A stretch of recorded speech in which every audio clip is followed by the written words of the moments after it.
Hello, everyone, and welcome back. Today we are looking at the Star Trek Korolev class starship.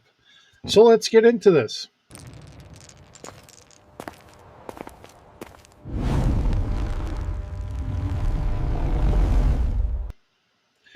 The Korolev class starship listed here on Memory Alpha was a type of vessel in service with Starfleet during the 24th century. This comes from the Next Generation Brothers. For background information that we have on this, the designation was originally derived from an Oculogram described as a Starship mission status that was displayed on an observation lounge starting around the Next Generation Season 4 and was originally described as in the Star Trek Encyclopedia. The class was named for spacecraft designer Sergei uh, Pavlovich Karlov. I'm sure I'm butchering his name, so I do apologize for that. A key figure in the early Russian space program. There are no connection between this class and the USS Karlov in 2293, as was later the Constitution II class starship. So, uh, I've got two different sources here. We're starting off here, and then we're going to get over to the Advanced Starship Design Bureau, which is where I've seen this, and they have some wonderful pictures to design this, and I'm using AI to help try and come up with stats for this, and going from there. So we'll see how we do, and keep on going. All right, so looking at what we have here on the Advanced Starship Design Bureau, the design history for what they've got listed here, the Karlov class was hardly used, yet seldom seen. Starship production was in full swing in 2350 as a smaller counterpart to the already aging Ambassador class. The number of Karlovs saw their operational lives abruptly terminated in the Borg incursion of 2367. At the Battle of Wolf 359, though most have been refit and can more than hold their own, recent years have seen them largely assigned to Federation's territory in the Beta Quadrant. Okay, so some of the big things here is they've spent a little bit of time working on a captain's yacht, as well as a couple design threads here for the ship itself. So getting into the ship itself, as they're coming up with initial design sketches and that, um, early paper sketches. It's an interesting take, as they go through their whole process that they had gone through. And I really give them a lot of credit because they've come up with a lot of this stuff that someone like me is capable of taking a look at and trying to come up with it of my own. All right. Now, looking at how they've designed it, you can see a lot of inspiration on this with the Excelsior class, with the neck down here going on to the secondary hull, which is really designed right into the saucer section. And looking at this model of it, we have a definite two different hangar bays. We have one going straight off of the saucer onto the secondary hull on top, as well as a bigger one on the back of the secondary hull. Underneath that, we also have a spot for the captain's yacht. So the captain's yacht, instead of being like on the Galaxy class, integrated to the bottom of the saucer section, this is integrated into the bottom rear half of the secondary hull. All right, what else do we have here? We have a lot of wonderful pictures here, more design sketches, and their workings of this. Now, I admit, I'm using AI to kind of help me because it makes life a little easier as I'm trying to come up with these. Um, the hardest thing is trying to get it down right into, and I still have to kind of work with the AI on this because they're never 100% accurate on stuff. And even with what I think is fine, I always add this to you guys because if you think I'm good in certain aspects and you like it, but you need to change it because it doesn't quite fit, by all means, change it because we're taking ships that we don't have a lot of good information on. So we're extrapolating to the best of our ability, and that's why I'm really using the AI. It kind of helps me with the nuts and bolts here and there, and yet I'm still forced to try and work with it as well. It's never an easy process. And to say it in this regard, having the same ships done be in role playing game sense between Decipher, um, Last Unicorn Games, as well as shoot Modifius here that has it now. We have maybe the same height, width, length. Crew can change a little bit. What they think that the weapons are on here, and other aspects will change varying on whoever's doing the books. So it's never an easy thing, and everyone's going to have their own take on it. So always just keep that in mind. I am not the word to end all arguments or whatever. I'm just doing the best I can. This is kind of nice because I get to see that they have listed on here that it's supposed to have a crew of 382. I did have a higher crew number going with the AI, but having that's what they were intending it, I will try and get that changed. We do have a warp of 9.1 for short term listed here. So I think I have that for like 12 hours, maybe 6 hours, somewhere in that neighborhood. And we will kind of go from there. Let's see, trying to get everything out here because they have so many nice pictures, which is why we're starting off with them. And I have another website where there's a lot of fan made ships, and a lot of heart and soul went into it from just the fans creating their own love of the ships. Now, this design, and I'm going to note a design difference compared to one of the other ones. So, again, this changes how the ship gets laid out. On one of the other ones that we saw, um, on the top of the saucer section going onto the spine of the secondary hull, there was a shuttle bay there. This version shows a shuttle bay all the way in the back, and then we probably lose the shuttle bay underneath. So, depending on what design you're really going with, that's going to drastically change how you're viewing the ship. And it's funny because one of the um, instances that was kind of noted about this was that it had an extensive shuttle bay. So, depending on what version of this you want to go with, that's going to drastically change whether it does or doesn't have a lot of shuttle capability. And just want to be honest here.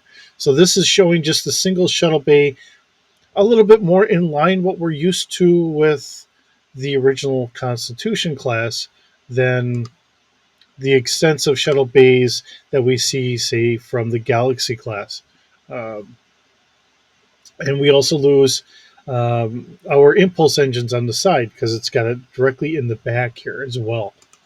I mean, they're nice looking takes on the ship. So here we have the Nebula on the bottom, which in one of the other ones I was just completely spacing out on trying to come up with the Nebula class. And then we have the Karlov, as well as two Defiance, two Defiant classes, as well as two uh, two of the runabouts here.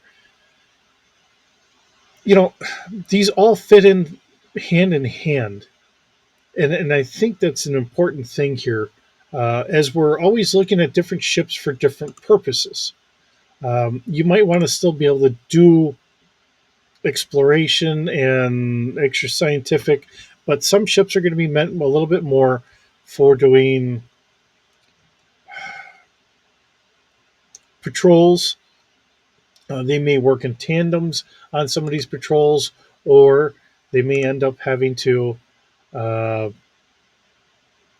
work solo on doing some of their missions as well.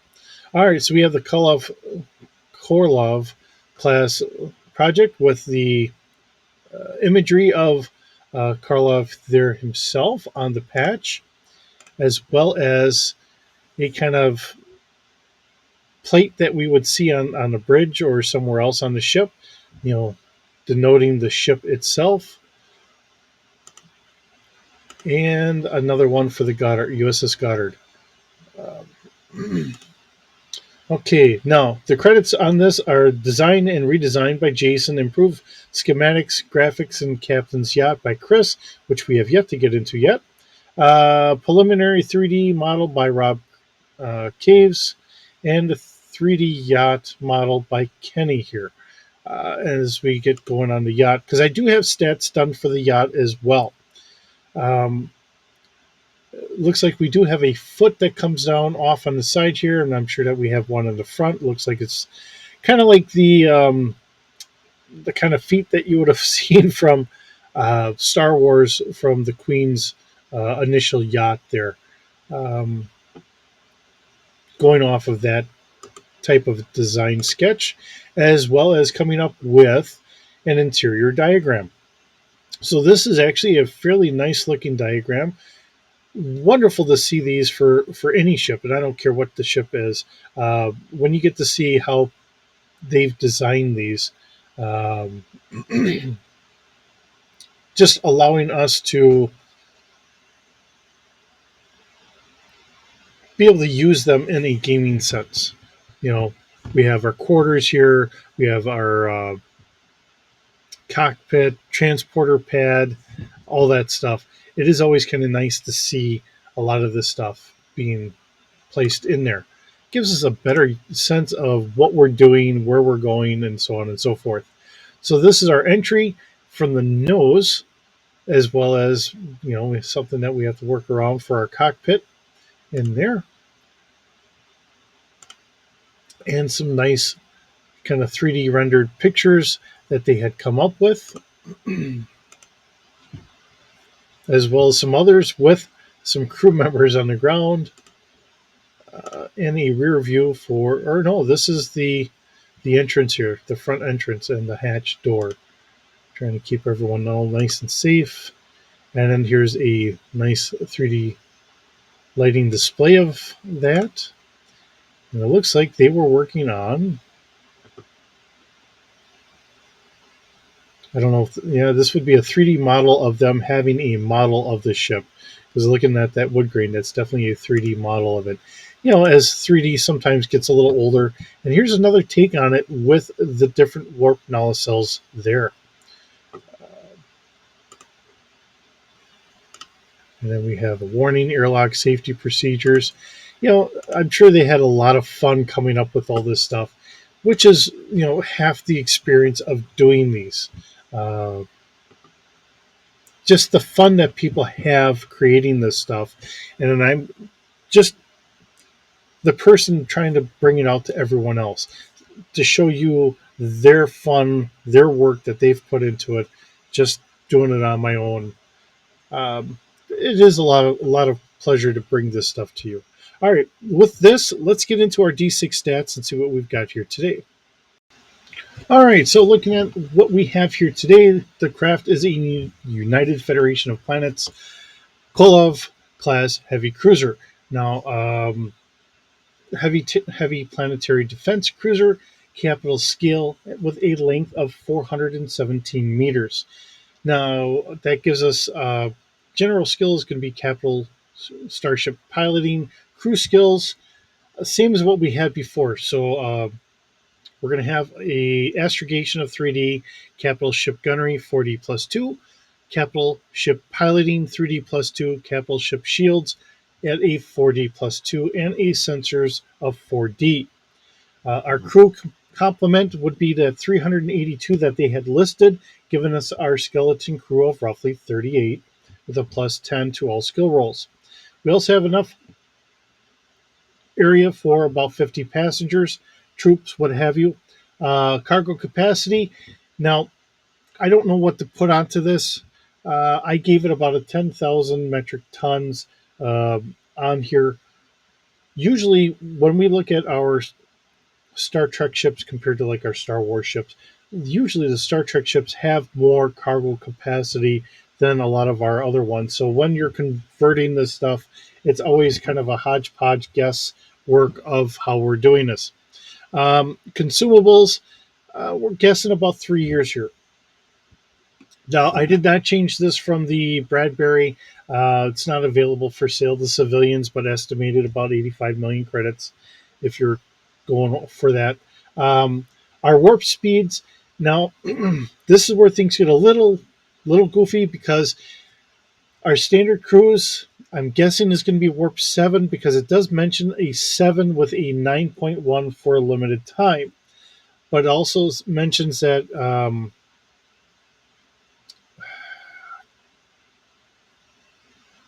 like our space speed could be a 6. So our standard warp speed, our warp cruise could be a 7 with an 8.6 being our max warp speed, but max rated is a 9.1 for 12 hours. So that's where I'm kind of going with that. If you want to keep this in a Star Wars version or whatever, it'd be a times 2 hyperdrive times 12 backup hyperdrive. We have our nav computer. Maneuverability for this big bird here is going to be 0D. Space speed is 6. Now, our hull, this is a holdover from the Bradbury. Uh, the AI wanted to do a 5D. I didn't want it to be more resilient than the Bradbury, so I kept it at a 4D with a shields of 3D plus 2. The Bradbury is a newer ship design. Now, it's also an experimental ship design, but I didn't want this to outshine something that came later. So, being a tough, dependable ship or whatever, but just kind of lacked in other areas, or as we're trying different design philosophies or what have you, I just didn't want a ship that is older but outshines other things. So hopefully, kind of get that sense here. Um, the AI put our sensors passively scanning out to 4 kilometers at a 1D, an active scan out to 6 kilometers at a 2D, an active search out to 100 kilometers or 10 kilometers, I'm sorry, at 3D, and a focus out to 400 meters at a 4D. Weapon wise, I kept the same weapons as the Bradbury. The AI starts going off in a whole different direction, more in line with a Star Wars, not a Star Trek. And you can argue this whether it would have 7 Type 10 or maybe 7 Type 9 phasers. It's going to be a horse apiece here. Um, so I still just kept it as the way it was. If it would be a Type 9, I think the damage would be a 3D plus 2. And still, you have that fire range anywhere from like 1 to 5 shots per round. Keeping it at a 3 is a very safe way to go. So I'm just kind of leaving it at that. If we want to knock this down, and I'm just going to leave this up to you. Maybe you're going to have one that's a little bit more specialized and it might be up a little bit better. So throwing that out there. Um, with that being said, you might have one that has maybe a rate of fire of 5 with the 4D damage, or if you had it as the Type 9 phasers, maybe the phasers got bumped up a little bit and they're still doing a 4D damage. It's always going to be one of those things. And I think it was Decipher that had done this as a rule. When you're upgrading or when you're leveling your characters, always give a couple points to your starship because your starship is another player character. So that way it reinforces the idea of why Scotty is able to do what he did with the Enterprise. The Enterprise, going through all the missions it had gone through, had earned the amount of prestige, reputation, and so on and so forth to get upgraded in ways that it was able to outdo other starships of its class. It's a wonderful concept in my mind, at least. All right. Now, one thing I did do, because this is supposed to be a little bit more of a combat type vessel, uh, instead of just having the two photon torpedoes, I have four, where it's two in the front, two in the aft, um, keeping the same fire control, same damage, same spread. But from the Bradbury, we only had 100 Type 2 photon torpedoes. Now we have 200 Type 2 photon torpedoes, seeing it has meant a little bit more for that combat. We have the same class Delta tractor beams that we have had for a very long time. They work. And it's a tractor beam. It's not like we're trying to improve the weapon capabilities or anything else. We're just staying with this works for hauling other ships to tow this or that as we need. So there's really no big need to change any of this. We have the fire control of 2D, strength of 4D plus 2. Then we have the same Alpha class tractor beam for the shuttle bay. Um, so going from there, now our barracks or our miscellaneous, getting into our crew quarters, we have 230 barracks, 150 basic rooms, 32 expanded rooms, and 20 luxury rooms. Uh, Deck wise, because this is 84 meters tall, so that equates down to 4 meters per deck, because you have the Jeffries tubes, the all the extra stuff that we typically have in there. Um, that gives us 21 decks.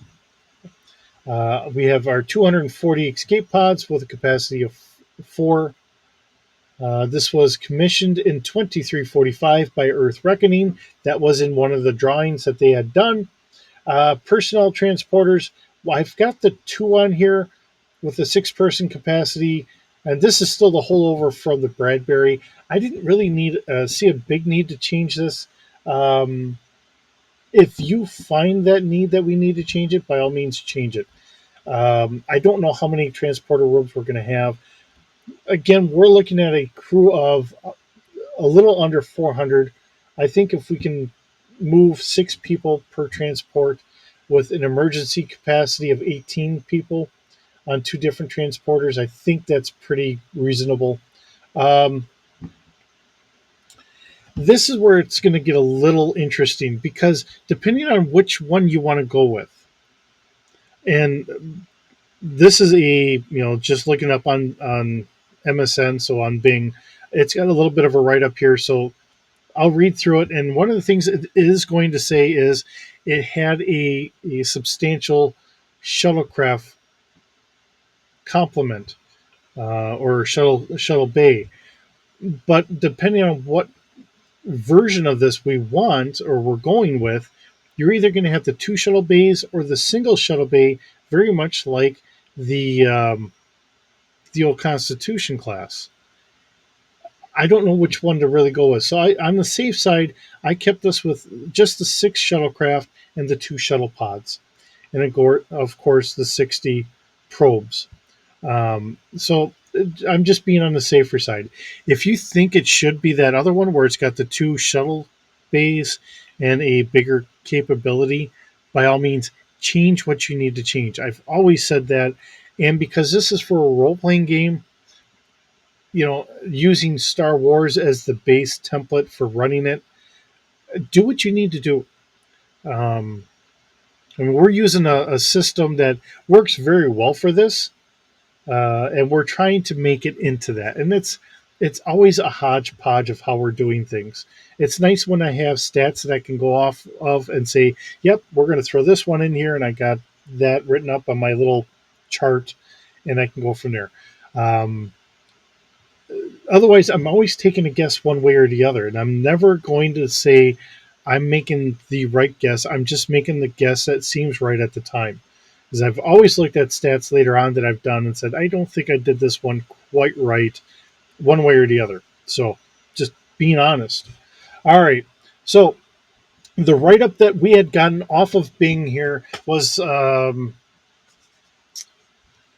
nope, we're not there yet. This is still from the AI. This is the AI, because that comes later. The AI talking about some of the systems and everything else. This had a captain's yacht that was docked as an auxiliary craft. Stats are similar with a regular runabout, which I do have the stats here. Refit potential, many Karlovs were upgraded post Wolf 359 and improved with shields +1 and advanced sensor suites. Now, the Karlov is a smaller cousin to the Ambassador class designed for patrol and fleet support. In campaigns, it works well as a player ship, big enough for an ensemble drama, but not so massive that it overshadows the character's agency. Its role in the Battle of Wolf 359 makes it a poignant choice for stories about survival, rebuilding, and adaptation. Special systems, we have the Captain's Yacht, docked auxiliary craft are supporting anywhere from 4 to 6 shuttles. So we do have the 6 there. Refit potential, notes of play, the Karlov, similar or a smaller cousin to the Ambassador class, designed for patrol and fleet support. In campaigns, works as a player ship, all kind of repeating what we've already read. Now, the Captain's Yacht, now this is at Starfighter scale, has a length of 24 meters, crew of 2, passengers 8 to 10, depending on the missions. Cargo capacity is 20 metric tons. We have enough consumables on board for 6 months. First commissioned in 2345. Now, our warp drive, our cruising warp is going to be 3, max is 5. Max rated would be 5.6 for 6 hours. They did have on there somewhere like a warp 3, max of 5, and it keeps it all in line with the Danube class runabout. We do have a maneuverability of 3D at Starfighter scale, space speed of 6, so that's our same atmospheric speed here. Hull strength of 3D, shields of 2D, sensors passively scanning out to 2 kilometers at a 1D bonus. Active scan out to 4 kilometers at a 2D bonus. Active search out to 6 kilometers at a 3D bonus. A focus of 200 meters at a 4D bonus. Now it does have forward phaser banks. Fire control is 2D and damage is 4D. This is all at Starfighter scale. We have the micro photon torpedo launcher. They're guessing we're going to have about 20 torpedoes on board as an auto-loading system. Fire control is 2D, damage is 7D. Diplomatic configuration. The yacht can be reconfigured for VIP transport with luxury quarters and secure comms. Planetary landing gear. Unlike the main cruiser, the yacht is fully atmospheric capable. Independent warp drive system allows for long-range missions without reliance on the mother ship. All right, the yacht is a perfect player vessel for a small team mission. It's tough enough to survive small skirmishes, but not powerful enough to overshadow the cruiser itself. Works well for diplomatic arcs, covert ops, exploration, where the Karlov itself would be too conspicuous, or it's just being tasked on another mission, which is a nice thing for the Danube class shuttle. All right, the Korolev class starship of the 24th century is a vessel in Starfleet known for its rugged design and operational versatility. Named after the Soviet spacecraft designer Sergei Korolev, overview, the Korolev starship was introduced in the Star Trek universe during the 24th century. It was designed as a versatile and capable cruiser, intending to serve as a workhorse for Starfleet operations. The class was named after Sergei Korolev, a prominent figure in the early Russian space program, reflecting the series' homage to a real-world space exploration pioneers. All right, and that comes to us from the fandom. The design and features production timeline. The Korolev began production of 2350 as a smaller counterpart to the aging, at that time, Ambassador class. It was designed to integrate elements of the Excelsior class while incorporating modern technology. Design philosophy. The design aim to create a rugged, capable cruiser of operating independently for extended periods with a focus on survivability and versatility. The saucer section is integrated into the secondary hull, which is reminiscent of the Excelsior's design. Hangar capacity, a notable feature in the Karlov's uh, class, is its quad hangar bay arrangement, which we don't really get to see. So, this is all some of the whole design quirks that I was talking about, allowing it to carry a variety of small craft similar to large cruisers and carriers. So, how do we want to really put that in here? I don't have it set up that way to really show that off. So, take that for what it is. Operational history, though. The Karlov class saw significant action during its service, particularly during the Borg incursion in 2367 at the Battle of Wolf 359, where many of the vessels were lost. Despite this, the Karlov class starship were refitted and continued to serve in various capacities, primarily within the Federation's territory in the Beta Quadrant. Now, in conclusion, um, the Karlov class represents a blend of historical homage and futuristic design, embodying Starfleet's commitment to exploration and defense. Its operational history and design features make it a notable class within the Star Trek universe, contributing to the rich tapestry of Starfleet or Starship lore in the franchise. For more detailed, it's saying look at Memory Alpha and the Advanced Starship Design Bureau, which is where we got our information from here today. Hopefully, you like the ship. It's an interesting take, interesting design. Another one of those ships that, hey, it's just fun kind of hitting these, uh, shining a little light, giving them a little bit of fame here for a day, bringing new ideas and new design capabilities to the forefront. With that being said, thank you so very much for joining me today. It's wonderful having you here. I hope you're doing well, and I will see you in the next video.